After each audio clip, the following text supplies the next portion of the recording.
Chapter 26 में मजनू तू लैला। किया बाहर खड़ी थी। तभी ऋषभ अपनी कार लेकर आया। किया हैरानी से देखने लगी। वो BMW कंपनी की स्पोर्ट कार थी। BMW कार का रूफ खुला था।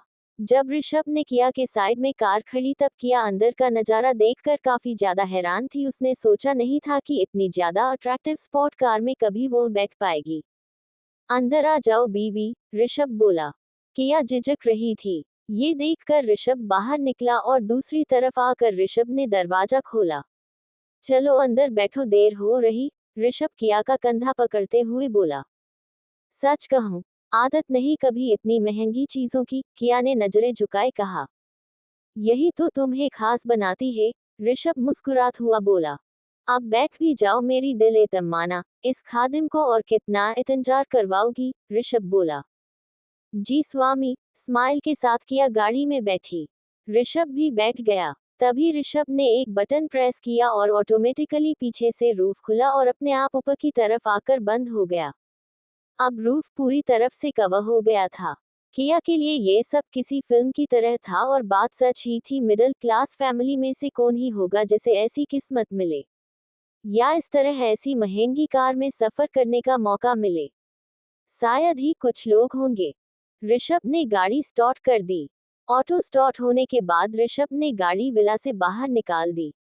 गियर्स डालने की जरूरत ही नहीं थी, पूरी गाड़ी ऑटो गियर पर थी। वही फीचर्स तो कमाल के ही थे। मगर कंपनी ने ये गाड़ी बाकी गाड़ियों से अलग स्पेशल ऑर्डर पर बनाई थी, क्योंकि ये बुलेट प्रूफ गाड़ी थी, इसीलिए इसकी कीमत भी 2 करोड़ से बढ़कर सीधा 3 करोड़ तक जा पहुंची थी। करीब 45 मिनट बाद ऋषभ और किया होटल रॉयल पैलेस में पहुंचे। ऋषभ ने मफलर साथ में रखा था और नॉर्मल ही था, क्योंकि दिल्ली की सर्द रातें कुछ ज्यादा ही कहर ढाती दिखाई दे रही थी। किया ने सब सांस बाहर निकाली तो मुंह से भाप निकलने लगी थी। ये देखकर ऋषभ ने उसे एक पैकेट दिया। ये क्या है, किया उस पार्सल को देखकर बोली। खोल कर देख लो, ऋषभ ने कार रोकते हुए कहा। किया ने पार्सल खोला, अंदर से एक जैकेट बाहर निकला। किया के होठों पर हल्की सी मुस्कान उभर आई। उसने तुरंत ही वो पहन लिया। कैसी लग रही हूँ, बाहर आती किया ने पूछा। और ये मत बोलना तबाही, किया ने कहा। कातिल हसीना भी नहीं, कयामत भी नहीं, समझे, किया नाक पर उंगली फेरती हुई बोली। बकवास, वाहियात, बेकार किस्म की, ऋषभ ने एक आदमी को कार की चाबी देते हुए कहा। अटकू कही कि वो भी एक नंबर के, किया मुंह फुलाए बोली। शुक्रिया, बोलकर ऋषभ ने किया का हाथ पकड़ा और खींचकर तुरंत ही वहां से पीछे जाने लगा। उसे डर था कि मीडिया वालों ने देख लिया तो हंगामा होना तय था। वो नहीं चाहता था कि उसकी और किया की फोटो अगले दिन अखबारों और न्यूज चैनल की हेडलाइन बने। क्या हुआ, धीरे से चलो ना, किया ने कहा। चुप कर अभी और जल्दी पैर चला, ऋषभ आसपास देखते हुए बोला। वो दोनों पीछे पहुंचे। तभी मैनेजर वहां आ पहुंचा। सर, काफी दिनों बाद, उस मैनेजर ने कहा। कमाल है आयुष्मान, तुम अभी भी जिंदा हो, ऋषभ बोला। क्या सर आप भी, आयुष्मान हाथ मिलता हुआ बोला। अरे भाभी जी नमस्ते, आयुष्मान ने हाथ जोड़े। किया ने भी वही किया। किसी को पता नहीं ना, ऋषभ ने पूछा। नहीं सर, सब ओके ही, डोंट वरी, जब आपका कॉल आया तभी मैंने सब अरेंज कर दिया था। आपका स्पॉट भी वहीं पर है जहां हमेशा रहता है, कोई दिक्कत नहीं, और सिक्योरिटी को बोलकर सब कुछ चेक करवा लिया है, और तो और कैमरे पर भी हमारी पैनी नजर है, मैनेजर आयुष्मान ने कहा। हमारा स्पॉट तैयार है ना ठीक से, ऋषभ ने पूछा। जी सर बिल्कुल, आप ही मालिक हो तो आपका स्पॉट तो हमेशा रिजर्व ही रहता है, मैनेजर बोला। किया खा जाने वाली नजर से ऋषभ को देखे जा रही थी। फिर ऋषभ किया का हाथ पकड़े आगे जाने लगा। किया सब देखकर हैरान थी। होटल के पीछे बड़ा सा स्विमिंग पूल था, मगर वहां तैरने की जगह उसके ऊपर मिनी फ्लो बनाए हुए थे, जो कि एक लकड़ी के ब्रिज से आपस में कनेक्ट होते थे। रात के वक्त में स्विमिंग पूल जैसी उस जगह में पानी के ऊपर दिए तैर रहे थे, और सामने की तरफ म्यूजिक बैंड वाले रोमांटिक म्यूजिक वायलिन से बजा रहे थे। काफी रोमांटिक माहौल बना हुआ था। किया ने देखा कई और कपल भी वहीं पर आकर बैठे थे। सभी स्विमिंग पूल के ऊपर बनी तैरती हुई जगह पर डिनर करने बैठे थे, तो कुछ लोग अभी आ रहे थे। जब ऋषभ वहां पहुंचा तो एक वेटर हाथ में रुमाल लिए खड़ा था, मानो वो ऋषभ और किया का ही इंतजार कर रहा था। Hello, good evening sir, waiter मुस्कुराते हुए बोला। ऋषभ ने बस हाँ में सर हिलाया। वही किया ने अच्छे से ग्रिट किया। वेटर दोनों को उनके स्पॉट पर ले गया। उनकी जगह वही बीच में थी, आसपास सफेद रंग के पर्दे लगे हुए थे, तो फर्श पर हॉट शेप के लाल रंग के बलून थे। वेटर ने दोनों को बिठाया और वापस चला गया। वहां पर कैंडल्स जल रही थी। और आप बोलते हो कि आप मुझसे प्यार नहीं करते, किया फर्श की तरफ देखती हुई बोली। ऋषभ ने उसे देखा, फिर कहा, प्यार का पता नहीं पर नफरत बेइंतहा करता हूँ। अगर नफरत होती तो यहाँ नहीं जहन्नुम की सैर करवाते, किया ने जवाब दिया। और ये होटल के मैनेजर क्या बोल रहे थे? किया ने सवाल किया। तभी दो वेटर वहां आए और खाना पिरसने लगे। एक वेटर ने रुमाल किया के घुटनों से ऊपर फैला कर रख दिया, वही ऋषभ के साथ किया। खाना टोटल वेजिटेरियन ही था। वेटर के जाने के बाद ऋषभ ने पूछा, तुम्हें अगर नॉनवेज खाना है तो तुम खा सकती हो। ना, मुझे नहीं पसंद। वैसे आप नहीं खाते? किया ने पूछा। बहुत पहले खाता था, पर सिर्फ अंडे से बनी डिशेस, ऋषभ बोला। तो अब क्या हुआ? बंद कर दिया। गुस्सा काफी तेज था और एक स्टडी के हिसाब से नॉन वेज खाने वाले लोग ज्यादा आक्रामक होते हैं और कंपनी चलाने के लिए दिमाग ठंडा रखना पड़ता है। अगर पहले के डे से होता तो तुम्हारे उस दिन के थप्पड़ के जवाब में तुम्हारे चेहरे की डिजाइन काफी बदल चुकी होती, ऋषभ ने कहा। अच्छा डिसीजन था, कभी मत खाना, किया बोली। पंजाबी खाना है, अगर तुम्हें कुछ और खाना ऑर्डर करना है तो कर सकती हो, सब फ्री है, ऋषभ बोला। नहीं, इतना काफी है, किया ने कहा। अच्छा बताओ, आपने बताया नहीं उस मैनेजर ने जो बोला था, आप सच में मालिक हो? किया ने पूछा। क्यों जानना है बीवी? ऋषभ ने पूछा। बस यूं ही पति बीवी हूँ, कुछ तो पता होना चाहिए, किया खाना खाती हुई बोली। ऋषभ ने टैक्सुडो के बटन खोले, फिर खाना खाते हुए बोला। ये होटल कितने की होगी? ऋषभ ने होटल की बिल्डिंग की तरफ उंगली करते हुए पूछा। पता नहीं, अब बोल दो। ये पूरे 1000 करोड़ की है, ऋषभ ने बताया। इतने सारे पैसे, आप सच में कुबेर भंडारी हो? किया हैरानी से बोली। ऋषभ हंसने लगा। ओए मेरी माशुकाना, पहले सुन सुन तो ले, ऋषभ बोला। जी सुनाए, और कुछ करने को तो है नहीं, किया बोली। ऋषभ ने बटरमिल्क पिया, फिर बोलना शुरू किया। ये होटल मेरे दोस्त अभिजीत शेखावत की है, ऋषभ ने कहा। अच्छा, ओ कहीं ये अभिजीत वो आपके बार वाला दोस्त तो नहीं? किया बोली। हाँ वही, ऋषभ ने बताया, फिर आगे कहा। वो ये होटल जब बना रहा था तभी उसे बिजनेस में काफी ज्यादा नुकसान हुआ था, जिस वजह से उसने मुझे ऑफर किया इस होटल में इन्वेस्ट करने के लिए।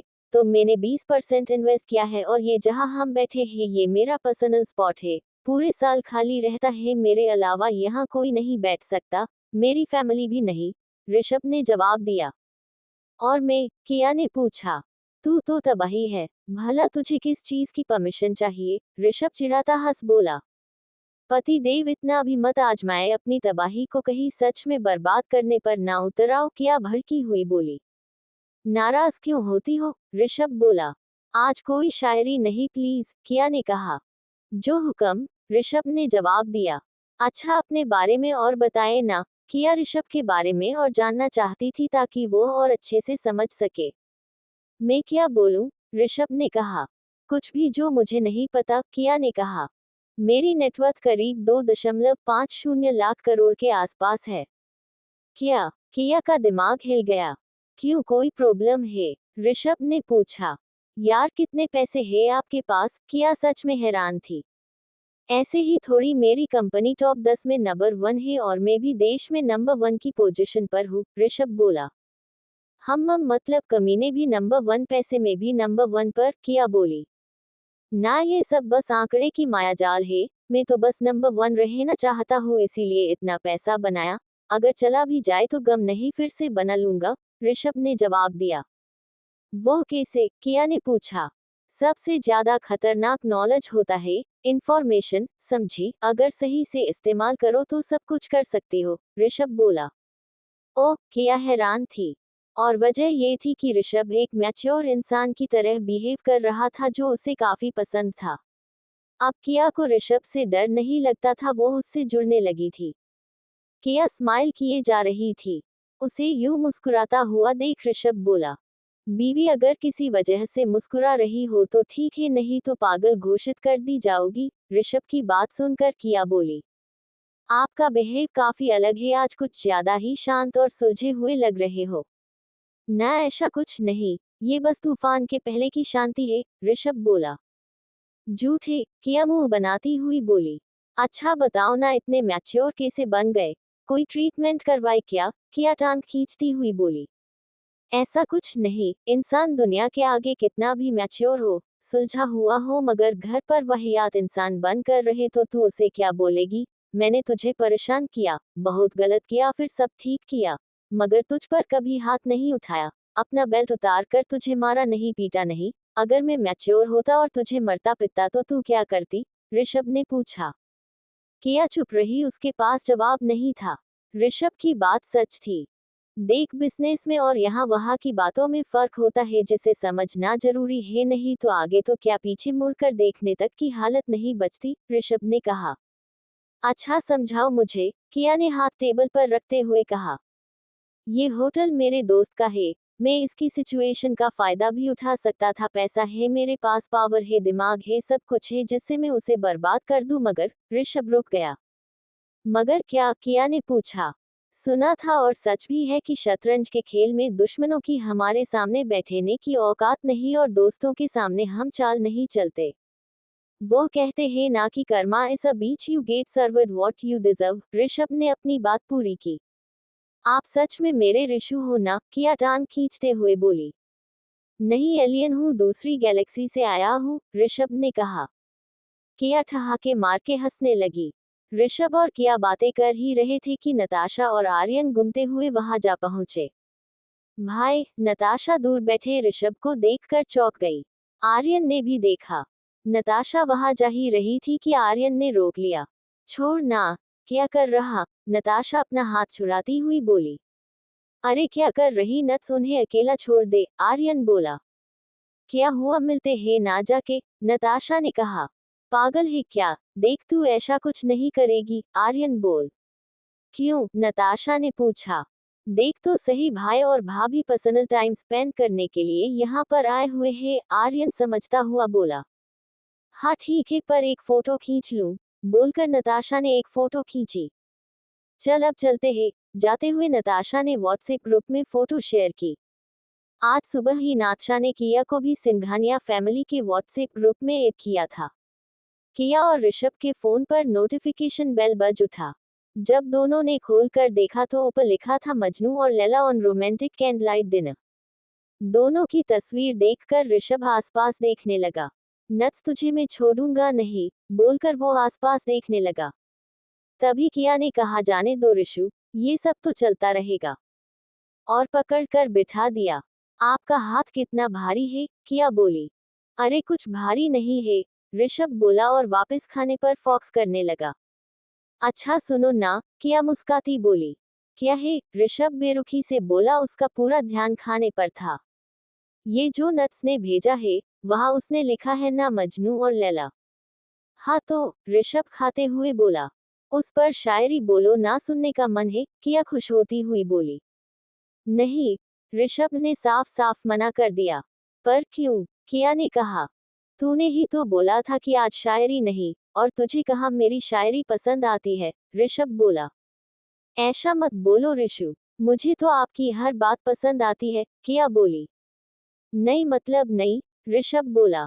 किया समझ गई थी कि ऋषभ ऐसे तो नहीं मानने वाला। अच्छा मैं बोलूं? किया ने कहा। बोल, ऋषभ दाल तड़का और जीरा राइस खाते हुए बोला। जी अर्ज किया है, मत कर, ऋषभ बोला।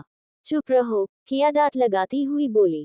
क्षमा हूँ, नहीं नहीं, तेरी नफरत की आग में यूं ही जलती रहूंगी, दीदार तेरा बस यूं ही करती रहूंगी। तू मेरे लिए किसी सुल्तान से कम नहीं, मगर अफसोस इस बात का है कि तू खुद को समझता किसी शैतान से कम नहीं, किया बोली। बकवास, ऋषभ बोल पड़ा। किया मुंह फुलाए उसे देखे जा रही थी। ऋषभ कुछ न बोला। 2 मिनट खामोशी रही, ये देख ऋषभ फिर बोल पड़ा। मैं मजनू बना, तेरे इश्क के पागलपन में बहता चला गया। ऋषभ बोला ही था कि किया नजर फेर कर उसे देखने लगी। मैं मजनू बना, तेरे इश्क के पागलपन में बहता चला गया। तू थी मेरी लैला कभी, मगर तेरा झूठा गुरूर मुझे डुबाता चला गया। आज भी तुझे याद कर बारिश में रो लेता हूँ, कोई ना देखे इसीलिए अक्सर अकेला चल देता हूँ। अगर इतनी ही परवाह थी मेरी तो रोक लेती मेरी जान, अगर इतनी ही सुलझी हुई थी तो कर देती अपने प्यार का इजहार। मगर तूने नहीं जाना, मेरे प्यार को नहीं पहचाना, छोड़ दिया अकेला तड़पने को उस जहनुम के रास्ते पर। आज फिर कहती है बन जाओ मजनून मेरे वास्ते को। ऋषभ ने जवाब दिया। किया चुप रही, उसे इसी शायरी में बहुत कुछ महसूस होने लगा था। वो ऋषभ को चुप बैठे देखे जा रही थी। ऋषभ होठों पर मुस्कान, दिल में दर्द का तूफान संभाले बैठा था। किया और ऋषभ का खाना खत्म हो गया था, पर किया अब मीठे के लिए भी ना रुकी। वो उठ खड़ी होकर जाने के लिए मुड़ी, पर मुड़ते ही उसकी सैंडल की हील टूट गई और उसका बैलेंस बिगड़ गया। फिर सीधा नीचे पानी में गिरने लगी कि ऋषभ डरता हुआ कुर्सी को लात मारता किया के पास आया और तुरंत ही एक हाथ से किया का हाथ पकड़ा कि दूसरे हाथ से किया की कमर को पकड़ा। ऋषु, किया हड़बड़ाए हुई ऋषभ की आंखों में देखती हुई बोली, तू ठीक तो है ना किया? ऋषभ के दिल की धड़कनें बढ़ गई थी। किया बस ऋषभ को ही देखे जा रही थी, वो कुछ न बोली। दोनों ही एक दूसरे की आंखों में खोने लगे थे कि दोनों की नजरें एक दूसरे से टकराने लगी थी कि ऋषभ को वही सब आवाजें सुनाई देने लगी जिससे वो रात में कभी कभी सो नहीं पाता था। उसने झट से किया को खड़ा किया और बाहर के रास्ते चल दिया। और आप कहते हो आप मुझसे प्यार नहीं करते? किया जाते हुए ऋषभ को देखकर बोली। फिर किया भागती हुई ऋषभ के पीछे आई। प्लीज रुको ऋषु, मेरी बात तो सुनो। किया ने आवाज लगाते हुए ऋषभ का हाथ पकड़ लिया। बस बहुत हुआ, अगर बताना है तो आज ही बता दो, नहीं तो मुझे मेरा हक दिला दो। किया साफ साफ बोली। अच्छा, उद्धरण चिन्ह। हाँ, नहीं दूंगा जा, ऋषभ बोला। जक मार कर भी लेकर रहूंगी, किया गुस्से से बोली। ज्वालामुखी हो, ऋषभ चिढ़ता हुआ बोला। क्यों, जलने से डर लगता है? किया ने पूछा। ना, तुझमें इतनी हिम्मत कहा कि फौलाद को जलाकर दिखाए? ऋषभ ने वैलेट को इशारा किया। मैं क्षमा हूँ तेरी, तू मेरा परवाना ही सही, जलूंगी आखिरी सांस तक। आखिर समा ना तो तुझे मेरे अंदर ही सही, अगर तेरे दर्द की वजह में ही हूँ तो लिख दूंगी तेरी नफरत को मेरे मुकद्दर पर। वादा है तुमसे, छीन लूंगी तेरे इस दर्द को। अगर तू ना मिला तो बर्बाद हो जाऊंगी, तेरी मोहब्बत में यूं खुद को फना कर जाऊंगी। किया बोली। शायरी ठीक ठाक है मगर माहौल के हिसाब से ठीक से बैठ नहीं रही, ऋषभ बोला। तभी वो आदमी गाड़ी लेकर आया। बैठ जाओ अब, ऋषभ ने किया के लिए दरवाजा खोला। किया चुप होकर बैठ गई। फिर वो अंदर बैठकर गाड़ी बाहर लेकर आ गया। किया मुंह फुलाए बैठी हुई थी, ये देखकर ऋषभ ने साइड पर गाड़ी रोक दी और पार्किंग लाइट चालू कर दी। फना कर जाऊंगी यही कहा था ना तूने? हे, जिस दिन हकीकत से रूबरू करवाऊंगा तड़पोगी, पर मैं नहीं आऊंगा। भीख मांगोगी उस भगवान से, पर मैं उस दिन तुझ पर जरा भी तरस नहीं खाऊंगा, ऋषभ गुस्से से बोला। अब बोल है जवाब, ऋषभ ने पूछा। तेरे दर्द को माथे पर सवारा है मैंने, उस भगवान से नहीं तुझसे दिल लगाया है मैंने। अगर भीख मांगनी ही होती तो बेच देती खुद को, अगर भीख मांगनी ही होती तो बेच देती खुद को, यूं इस तरह तेरे दर पर सर ना झुकाया होता मैंने। किया ऋषभ का कॉलर पकड़े हुए बोली।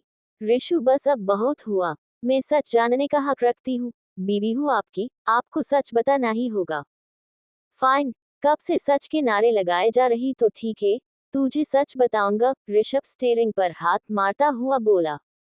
बस एक दिन रुक जा, सिंघानिया इंडस्ट्री के आज 50 साल पूरे हुए हैं, तो कल पार्टी है, बस कल तक रुक जा। जिस भी वक्त मैंने अपनी जबान खोली याद रखना तेरे हल्क से आवाज तक नहीं निकलेगी, ऋषभ आंखों से आग उगलता हुआ बोला।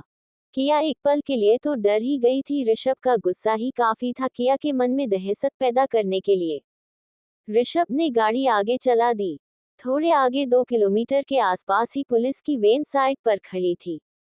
ऋषभ ने गाड़ी धीमी की। दोनों ने देखा कुछ अमीरजादे रास्ते पर खड़े थे, वही वैन के आगे 2-3 पुलिस की गाड़ियां लगी हुई थी। कुछ कांस्टेबल, हवलदार वहीं पर थे और सब इंस्पेक्टर भी, क्योंकि ऋषभ उस सब इंस्पेक्टर को अच्छे से जानता था। ये क्या हो रहा? किया बोली। ऋषभ ने बोला, जरूर इन सब ने मिलकर कोई कांड किया होगा। वहां 10 के आसपास अमीरजादे खड़े थे और सभी के हाथों में हथकड़ियां थी। पुलिस सभी का नाम पता लिख रही थी और बारी बारी से सभी को अंदर बिठा रही थी। ऋषभ ने गाड़ी की रफ्तार बढ़ा दी। आज बस इतना ही, कल देखते हैं कि ये पुलिस वाला क्या सीन था। थोड़ा बोरिंग लगा होगा पर धीरे धीरे सब पता चलेगा। प्लीज वेट कीजिएगा, पार्टी वाला एपिसोड जल्दी ही आएगा और सारे शतरंज के प्यादे अपने अंजाम तक पहुंचेंगे।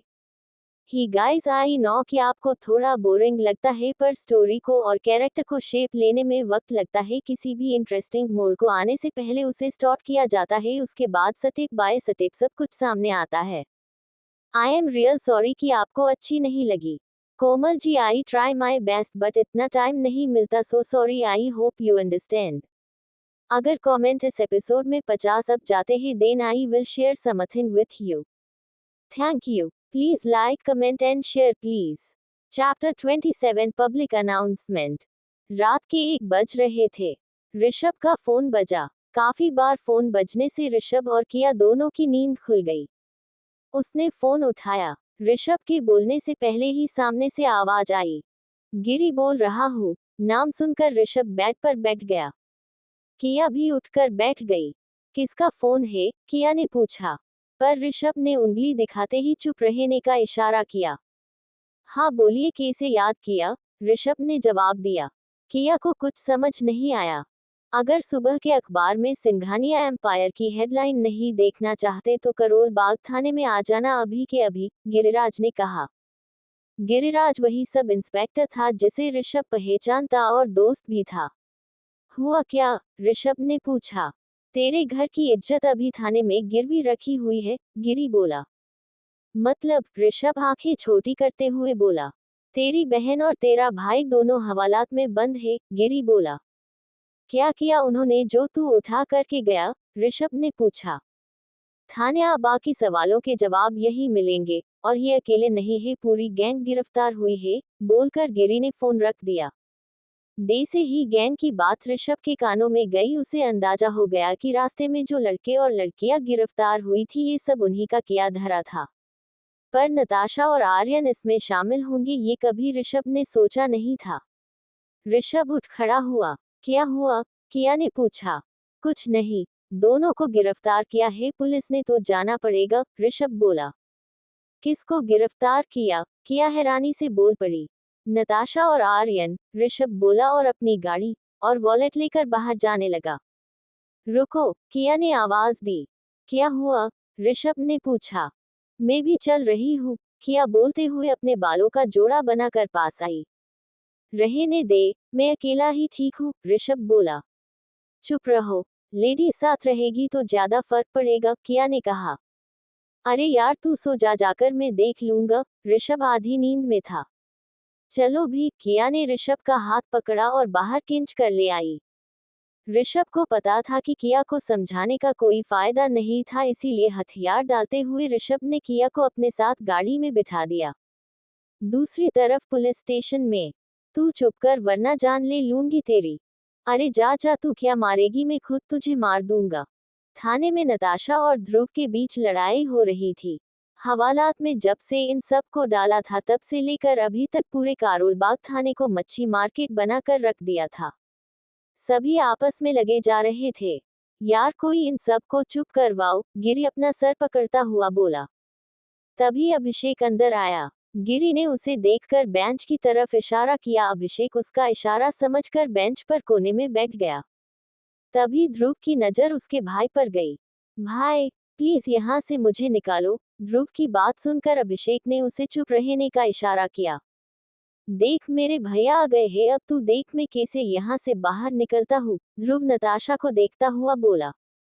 हाँ तो मेरे भाई भी आते ही होंगे, मैं यहाँ बैठकर तेरी राह नहीं देखने वाली, समझा? ऋषभ सिंघानिया नाम है मेरे भाई का, ये याद रखना, नताशा बोली। यार नट्स चुप कर प्लीज, आर्यन उसे पीछे जिंचते हुए बोला। तेरी वजह से ही मैं इन सब का मुंह नहीं तोड़ पाई, नताशा गुस्सा करते हुए बोली। क्या बोल रही तू? देख अगर भाई को पता चला ना तो हम दोनों की क्लास लगा देंगे, आर्यन बचाव करते हुए बोला। क्यों डरता है? नताशा बोली। ओए तू भी तो डरती है, ऊपर से मुझे बोल रही, और यहाँ बात डरने की नहीं है, तू इस तरह से भाई के नाम की गोली सबको नहीं खिला सकती, तेरी वजह से भाई का नाम खराब होता रहता है। यार मीडिया की तो सोच, भाई की रेप्यूटेशन के बारे में तो सोच, आर्यन नताशा को समझाता हुआ बोला। हाँ ठीक है, नताशा चुप हो गई। सभी नताशा को खा जाने वाली नजरों से देखने लगे। तभी वहां शौर्य जडेजा आ पहुंचा। उसने आसपास देखा, उसकी नजर लॉकअप में गई। मिहिर और शौर्य की नजर आपस में मिली। शौर्य की आंखों से अंगारे बरसने ने लगे थे। मिहिर चुप था, उसे पता था कि अब उसकी हालत खराब होने वाली थी। गिरिराज ने उसे बांच की तरफ इशारा किया। शौर्य ने बेंच की तरफ देखा। अभिषेक ने उसे हाय करके इशारा किया। शौर्य पास जाकर बैठा। आ गया तू? अभिषेक ने पूछा। हाँ, शौर्य ने जवाब दिया। वेलकम टू द टीम, अभिषेक बोला। क्या बे, तुझे पुलिस स्टेशन में भी ये सब दिखता है? शौर्य ने कहा। अभी तो और लोग जुड़ेंगे और ज्यादा जश्न होगा, अभिषेक बोला। शौर्य हंसने लगा। फिर एंट्री हुई गरिमा ओबरॉय की और साथ में नीतीश प्रकाश की। दोनों ने आसपास देखा। तभी अभिषेक ने पास बैठने का ऑफर किया। दोनों चुपचाप बैठ गए। वही दोनों की नजर लॉकअप में गई। गरिमा के भाई मयूर ओबरॉय वही हवालात में खड़ा अपनी बहन को देखे जा रहा था, तो नीतीश प्रकाश अपने छोटे भाई मोहित को देखे जा रहा था। अंदर फिर सभी के पेरेंट्स में से या गार्डियन में से कोई ना कोई आ चुका था।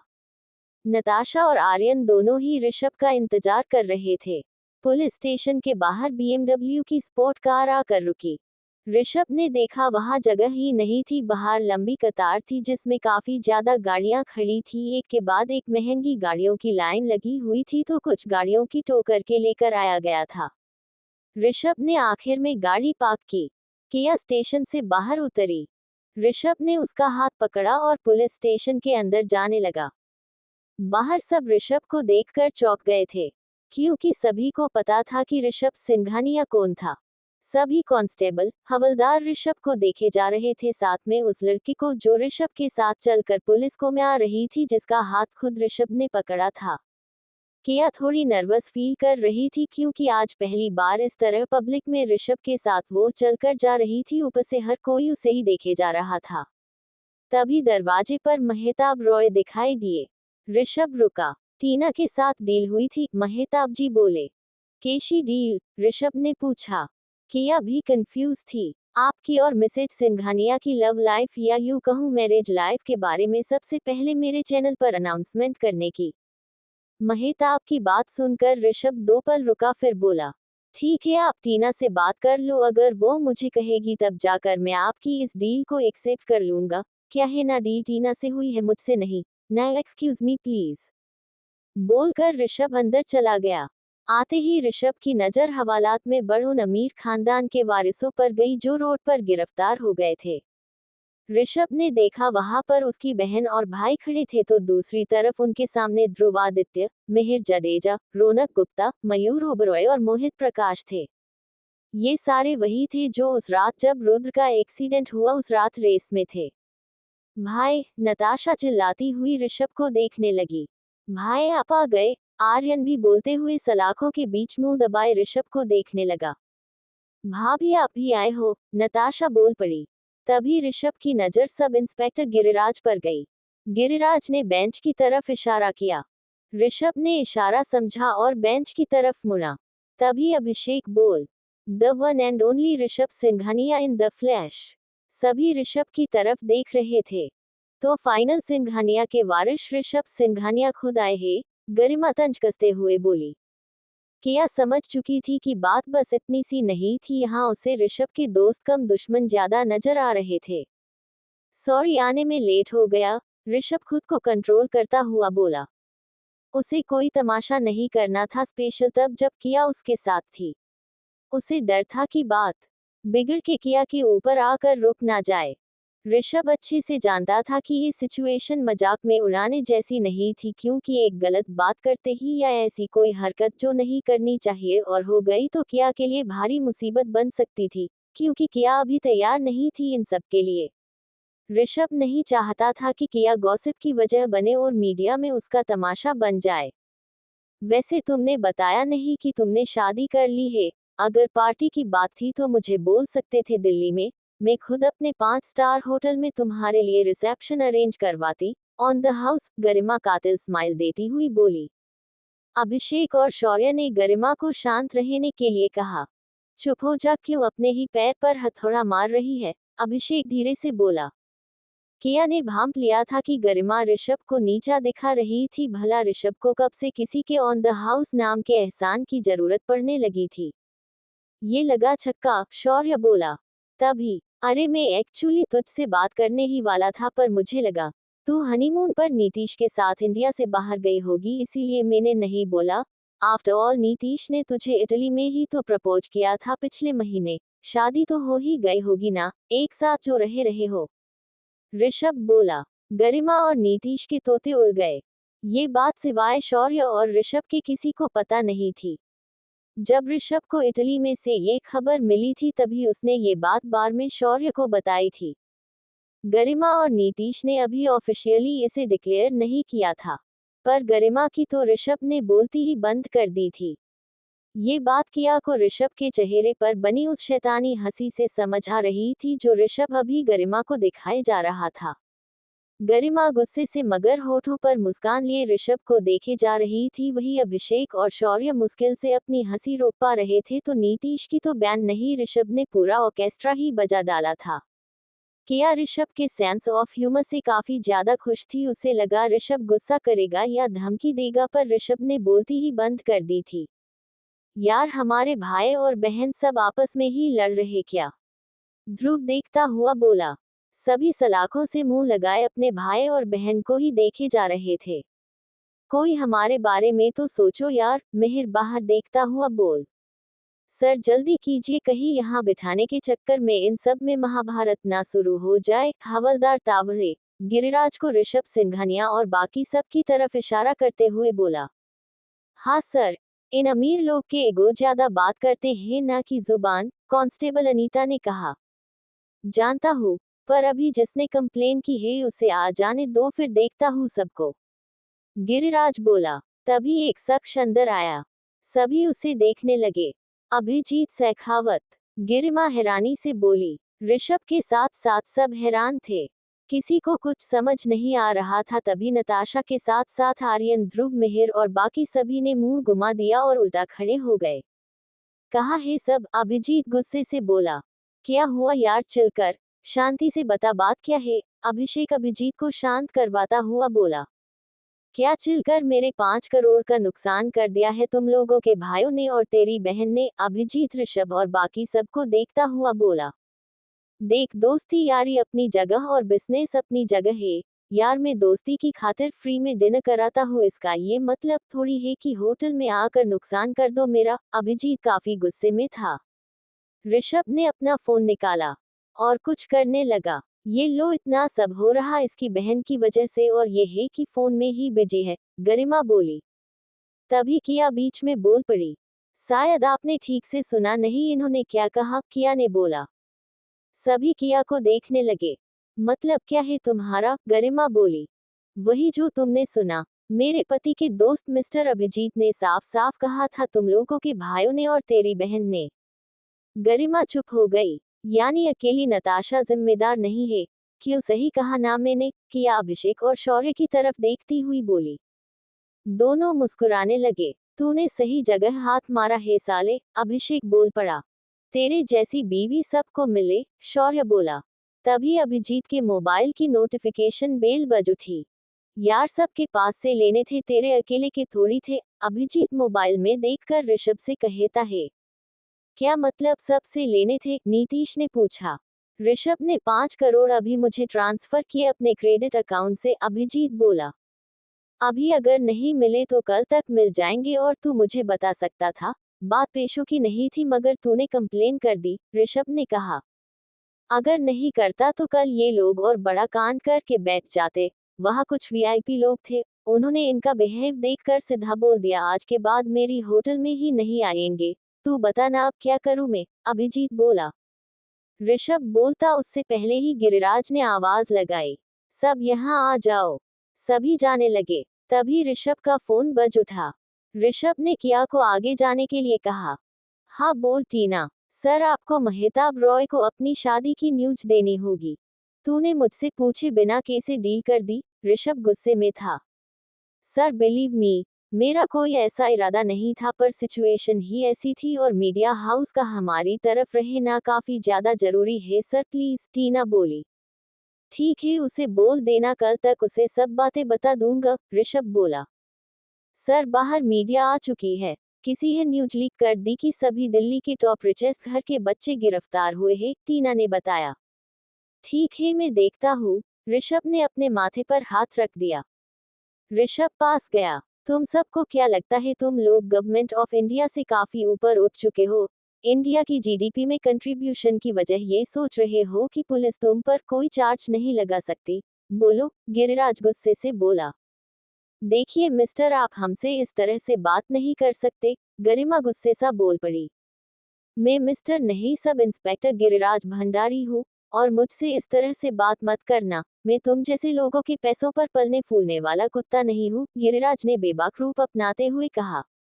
अगर कमिश्नर को फोन किया तो जानते हो आपके साथ क्या होगा, गरिमा ने कहा। आजमा कर देख लो, गिरिराज गुस्से से बोला। यार तेरी बहन पूरा खेल बिगाड़ कर ही मानेगी, रौनक मयूर को देखकर बोला। मैं खुद इससे परेशान हूँ, अच्छा होगा कि ये इंस्पेक्टर खुद इसको हवालात में डाल दे, मयूर बोला।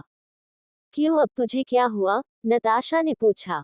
अरे ये घर में भी खुद की ही बड़ाई करती रहती है और मॉम डैड बस इसे ही सबसे होनहार बेटी समझते हैं, जैसे कि मैं कुछ हूँ ही नहीं, मयूर गम खाता हुआ बोला। हाँ हमारे मेरे घर में भी यही हाल है, मिहिर बोला। मेरा भाई हमेशा मेरे ऊपर ही अपनी भड़ास निकालता रहता है, मिहिर की बात सुनकर नताशा उदास हो गई। बे तुझे क्या हुआ, तेरे घर में भी यही सीन चलता है क्या, ध्रुव ने पूछा। काश तुम्हारे जैसा मेरे घर में भी होता, नताशा काफी ज्यादा हद थी। मतलब तेरा भाई तुझे कुछ बोलता ही नहीं, ध्रुव ने पूछा। नताशा ने नीचे सर झुकाए ना कहा। सभी हैरान थे। कता सही लाइफ है तेरी, काश मुझे भी ऐसा भाई मिल जाए, मिहिर बोला। हाँ यार, इस गरिमा को तू रख ले और मुझे तेरा भाई दे दे, मयूर बोल। क्या कुछ भी बोलता है, ध्रुव बोला। बे यार ये मजाक नहीं है, कम से कम तुम सब पे कोई ध्यान देने वाला तो है, हम मर गए या जिंदा है घर में वो तक कोई नहीं पूछता, आर्यन गुस्से से बोला। सभी अब आर्यन के कहने का मतलब समझते थे। देखिए सर, मैं आपसे माफी मांगता हूँ, आइंदा से ऐसी गलती दोबारा नहीं होगी, प्लीज इस बार इन्हें जाने दीजिए। ये नहीं जानते थे, ऋषभ बोला। सभी के सभी हैरानी से ऋषभ को देखने लगे। यहाँ तक कि गिरिराज भी परेशान था।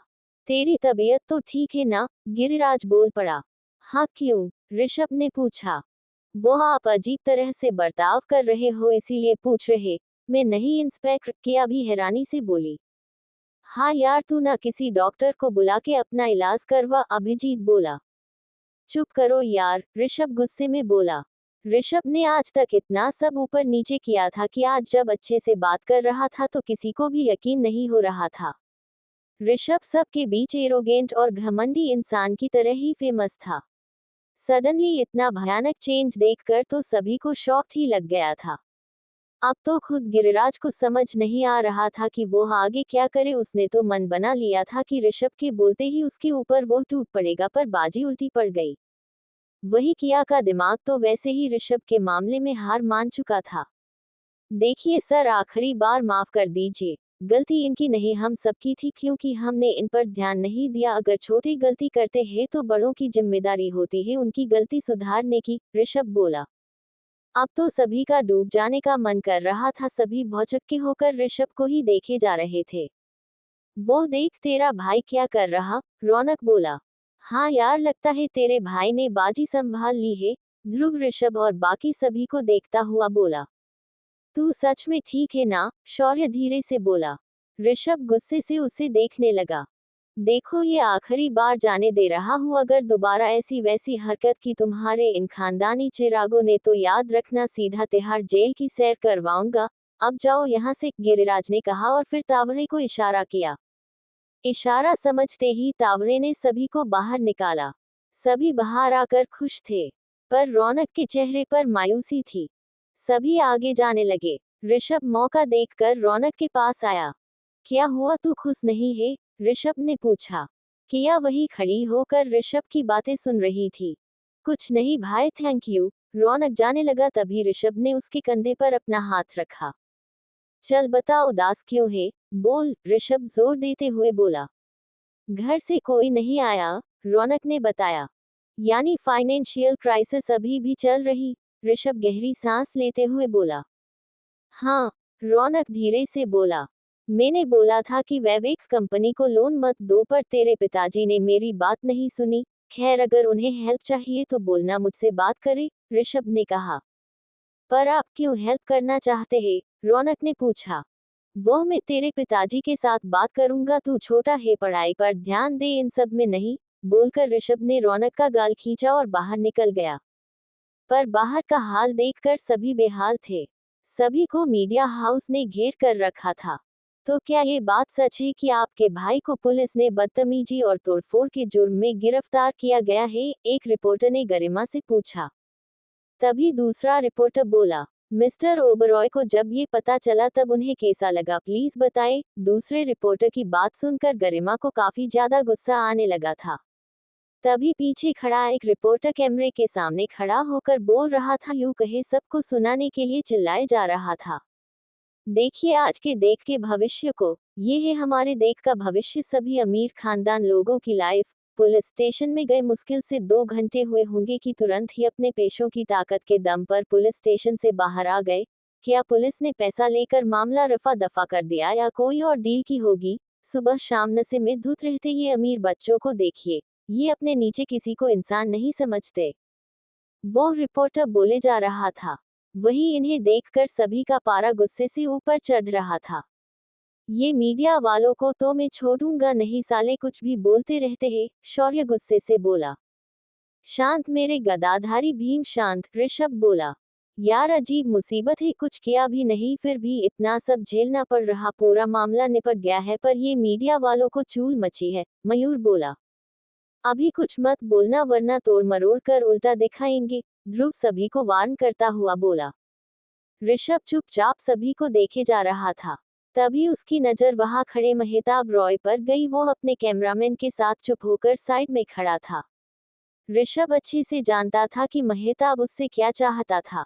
अब इन सब का क्या करे, ये लोग आसानी से जाने नहीं देंगे, अभिषेक बोला। यार हर बार मुझे ही सब संभालना पड़ता है, ऋषभ उबासी लेते हुए बोला। क्या मतलब तेरा? अभिषेक ने पूछा। बीवी कल की हेडलाइन बनने के लिए तैयार हो ना? ऋषभ का मतलब किया को समझ नहीं आया। वो चुप खड़ी थी। तुम्ही ने कहा था ना कि मुझे मेरा हक चाहिए, तो ले लो तुम्हारा हक, आज सबके सामने तुम्हें तुम्हारा जायज हक मिलेगा, ऋषभ अंगड़ाई लेते हुए बोला और आगे गया। चल मेरे साथ, मेहताब ने अपने कैमरामैन से कहा। सभी ऋषभ को देख रहे थे। मिस्टर ऋषभ सिंघानिया, क्या ये सच है कि आपने शादी करी है, वो भी चुपके से किसी को बिना बताए? मेहताब के बोलते ही मानो नीलफेट सन्नाटा छा गया। सभी न्यूज चैनल वाले ऋषभ के पास दौड़ कर आए। मिस्टर ऋषभ सिंघानिया, क्या ये सच है? उद्धरण चिन्ह। क्या सच में आपने शादी करी? क्या ये एक समझौता है या कुछ और? सभी चैनल वाले टूट पड़े थे। किया मुंह फाड़े ऋषभ को देखे जा रही थी। इसने तो बॉल को बाउंड्री के उस पार नहीं मैदान से ही बाहर फेंक दिया, अभिजीत बोला। हाँ यार, अभिषेक ने कहा। गरिमा हैरानी ऋषभ को देखे जा रही थी। बे तेरा भाई तो कुछ ज्यादा ही फाड़ू है, मयूर नताशा को देखकर बोला। आर्यन और नताशा दोनों हैरान थे। बोलिए मिस्टर सिंघानिया, आखिर इस शादी का सच क्या है? मेहताब रॉय ने फिर से पूछा। ऋषभ ने किया का हाथ पकड़ा और अपने पास लाकर खड़ा किया। सभी तस्वीरों पर तस्वीरें खींचे जा रहे थे, किया ने हल्का सा हाथ आगे कर दिया। इनसे मिलिए, मेरी अर्धांगिनी, मेरी शक्ति, मेरी धर्मपत्नी श्रीमती किया, ऋषभ सिंघानिया, ऋषभ अपने ही अंदाज में बोला। किया हैरानी से ऋषभ को ही देख रही थी, उसने नहीं सोचा था कि ऋषभ इस तरह से पूरी दुनिया के सामने अपनी शादी का ऐलान कर देगा। आपने कब की शादी और कैसे की? क्या इन पर किसी तरह की जोर जबरदस्ती की आपने? मेहताब बोला। जी नहीं, किया ऋषभ को देखती हुई बोली। क्या कहा आपने? एक लेडी रिपोर्टर ने फिर से पूछा। जी मैंने कहा कि मेरे साथ कोई जोर जबरदस्ती नहीं हुई, किया बोली। कमाल है यार, मतलब अब मैं कोई सेलिब्रिटी तो हूँ नहीं, प्लीज मेरी पर्सनल लाइफ का आप क्यों तमाशा बना रहे? किसी की प्राइवेसी उसका अधिकार है, अब हर बात में आपको बताने के लिए तो बंधा हुआ नहीं हूँ, बोलकर ऋषभ ने किया के माथे को चूम लिया। किया को समझ ही नहीं आया कि उसके साथ आखिर हो क्या रहा था। चल यहाँ से जल्दी, अभिषेक ने सभी से कहा। हाँ चलो जल्दी, ऋषभ ने सभी का ध्यान अपनी तरफ खींच लिया है, शौर्य बोला। सभी धीरे धीरे वहां से निकलने लगे। आप जवाब दीजिए, आगे आपका क्या प्लान है, हनीमून या फिर बिजनेस पर ही फोकस करना चाहते हैं, मेहताब रॉय ने सवाल किया। ऋषभ अच्छे से समझ चुका था कि मेहताब सिर्फ टाइम पास कर रहा था। जी अभी तो बस घर जाकर शांति से सोने का इरादा है, कल की कल देखेंगे, बोलकर ऋषभ ने किया का हाथ पकड़ा और सीधा वहां से निकल गया। जाते हुए उसने मुड़कर मेहताब रॉय पर नजर डाली। मेहताब रॉय मुस्कुरा रहा था, जवाब में ऋषभ ने भी अपना सर हिलाया। टीवी पर न्यूज देखकर गीता ने रिमोट नीचे फेंक दिया। तुम्हारी वजह से मेरा बेटा पहली बार जल गया है ऋषभ, मैं इसका बदला लेकर रहूंगी। जिस अतीत को तुमने छुपाए रखा है मैं खुद तुम्हारी बीवी को कल पार्टी में बताऊंगी। गीता डेविल स्माइल लिए खड़ी थी। सॉरी फ्रेंड्स, कुछ लोगों का कहना है कि रोमांस दिखाए, पर ऐसे ही कैसे रोमांस डाल दूं, यकीन कीजिए बार बार देखकर आप ही बोर हो जाओगे। प्लीज थोड़ा शांति रखिए, आप निराश नहीं होंगे। आई try my best friends. Please story plot को बिल्ड होने दीजिए, नहीं तो कुछ समझ नहीं आएगा, ऊपर से स्टोरी लाइन पूरी खराब हो जाएगी। और रही बात राज की तो वो धीरे धीरे खुलेगा। आप क्या चाहते हो मैं पूरी स्टोरी का दी एंड कर दूं? और रही बात ऋषभ के कैरेक्टर की तो वो प्लेबॉय नहीं है, ना ही बुरा है, ना ही इमैच्योर है। 3 मंथ की मेहनत है मेरी। ऋषभ का कैरेक्टर मेरा बनाया हुआ मास्टरपीस है, पहले जानिए फिर बोलिए। वो जो भी करता है बिल्कुल अनप्रेडिक्टेबल है, काफी ज्यादा शेड है उसके कैरेक्टर में, काफी ज्यादा ऑसम है। प्लीज थोड़ा टाइम दीजिए, धीरज रखिए, आप निराश नहीं होंगे। हवा में यूं स्टोरी चेंज नहीं हो सकती। पूरा देखिए फिर बोलिए प्लीज।